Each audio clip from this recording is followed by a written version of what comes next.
Olá, viajantes, sejam todos bem-vindos. Eu sou Jennifer Neres e esse é o canal Viagem ao Submundo, um canal com foco em histórias sobrenaturais e curiosidades sobre o desconhecido.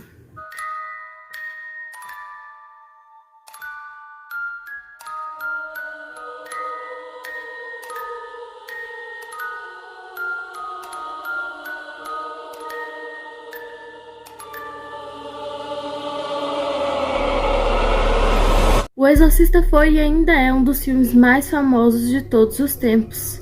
Lançado em 1973, ele faz parte de uma leva de filmes do gênero que se transformaram em clássicos da época. Quando foi lançado, pessoas passavam mal, vomitavam, sentiam mal-estar por conta do extremo pavor que sentiam com as cenas passadas. You heard people saying that I was there, and when I was there were 3 people who fainted and were carried out, and there was one at my side who threw up, all these things. Mas além de sua trama macabra, outro fator contribuiu para sua fase de sucesso: o boato de que havia uma maldição sobre o filme, algo que nunca foi confirmado. Considerado um clássico de terror nas telonas, o longa de William Friedkin conta a história de uma garotinha de 12 anos que sofre com a possessão demoníaca. E recentemente, agora no mês de outubro, será lançada a continuação do filme no cinema, intitulado O Exorcista, o Devoto. Bom, voltando a falar sobre O Exorcista, estrelado por Linda Blair e Jason Miller. Acompanha a história de uma garota de 12 anos, Regan McNeil, que após brincar com um tabuleiro Ouija, acaba meio que se comunicando com um demônio extremamente forte e poderoso. Logo a garota começa a agir de formas estranhas, levitando, falando em línguas desconhecidas e mais. Até que então, sua mãe, Chris McNeil, passa a se preocupar com a situação da garota. Chris busca a ajuda de vários médicos, mas os especialistas não conseguem descobrir qual o problema da menina, apesar dos resultados dos exames serem alarmantes.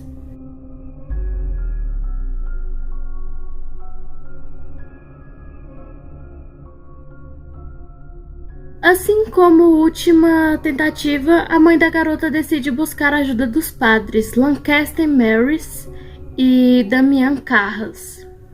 Eles então descobrem que a menina sofre com a possessão demoníaca e que precisará ser realizado um exorcismo.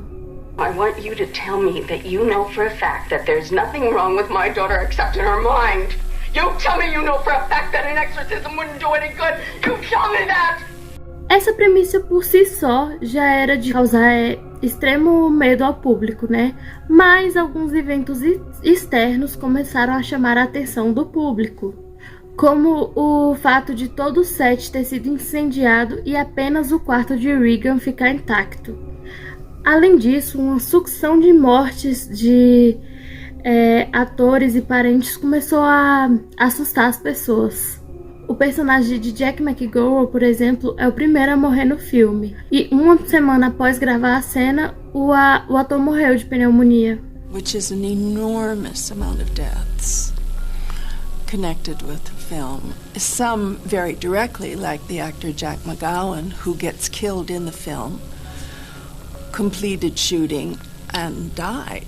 Além dele, um segurança, um especialista em efeitos especiais e o avô de Linda Blair morreram.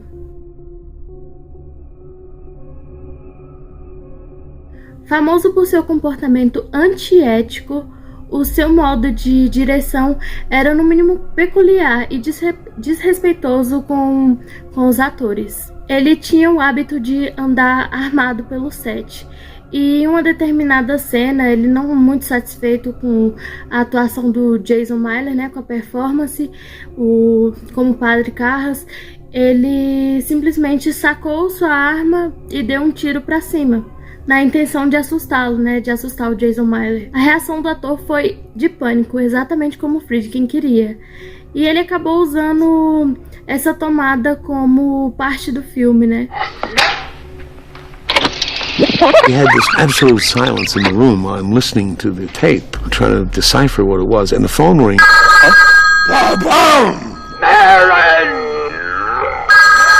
And he shot his shotgun this close to my head. Outro absurdo relatado foi de Blair e Ellen, né, que interpretou a mãe de Regan. Elas por diversas vezes saíram machucadas das gravações. Apesar de Ellen comunicar que já estava machucada, Friedkin ordenou que os cabos fossem puxados e com mais força ainda. A rig around my midriff with a wire coming out the back, and the stuntman was pulling me. We're gonna do it again. I said, Billy, he's pulling hard. I can't.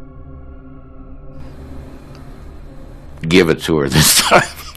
And I said, really? When I hauled off, she came completely off her feet. Resultado disso, a atriz caiu e se machucou, machucando as costas e o cóccix. Sua reação de dor no final, né, sua reação genuína, foi usada como tomada no final, assim.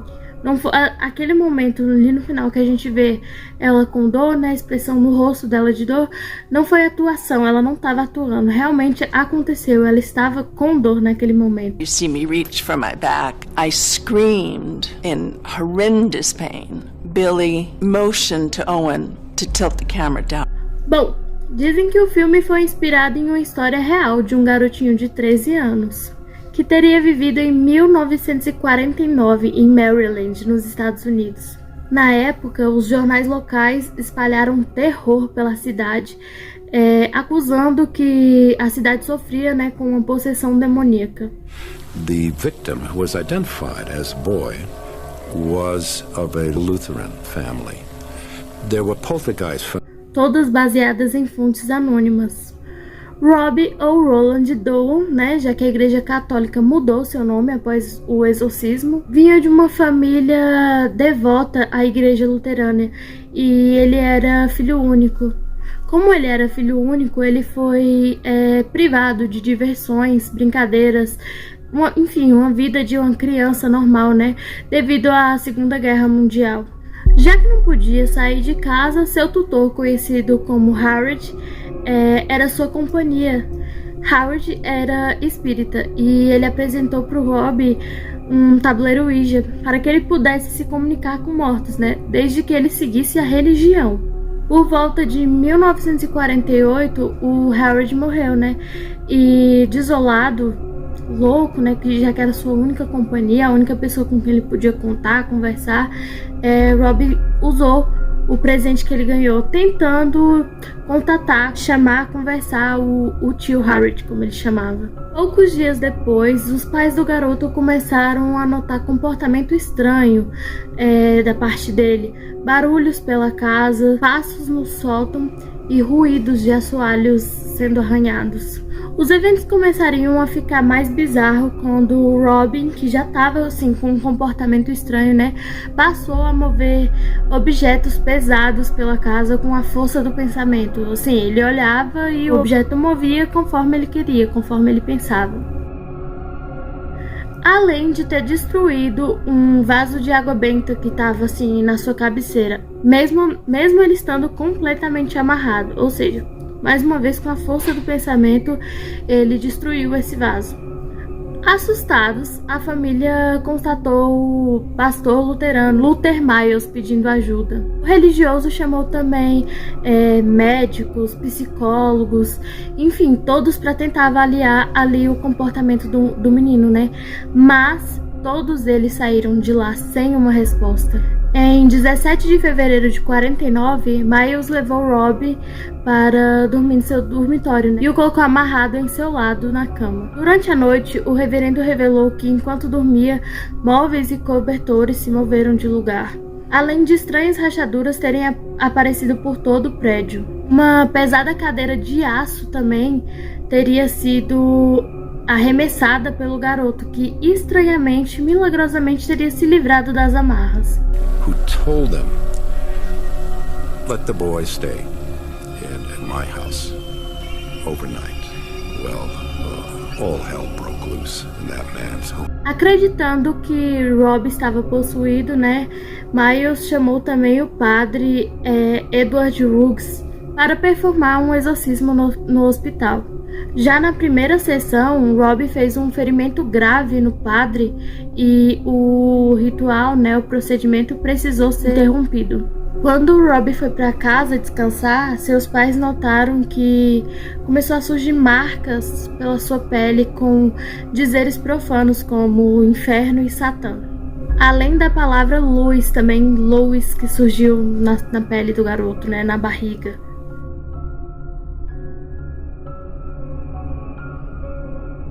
A família então pegou um trem para St. Louis, onde se encontrou com um padre, o padre chamado Raymond, e o reverendo William Bowden, ambos da igreja católica, que assumiram o caso. Juntos eles notaram que o garoto tinha aversão por instrumentos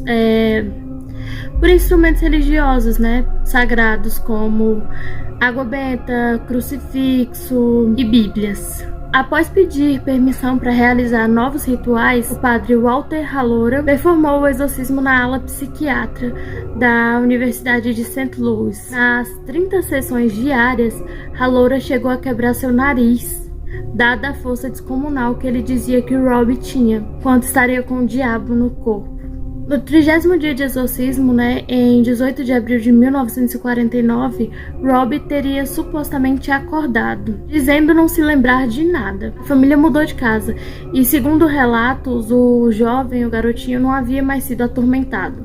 Em 20 de agosto, o The Washington Post publicou um relato sobre o caso, citando os nomes dos padres envolvidos no exorcismo. Segundo eles, durante o ritual, Robbie gritava como um carneiro sendo abatido e só falava em latim.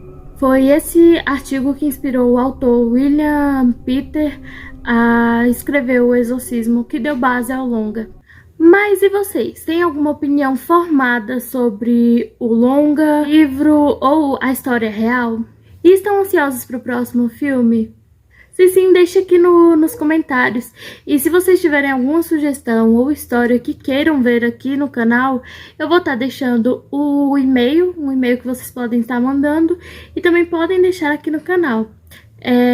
Se tiverem gostado, deixem seu like e não esqueça de garantir já a sua passagem para não ficar de fora de nenhuma viagem dessas que nós fazemos, se inscrevendo no canal. Bom, o vídeo foi esse, eu espero que vocês tenham gostado. Tchau, tchau e até a próxima viagem.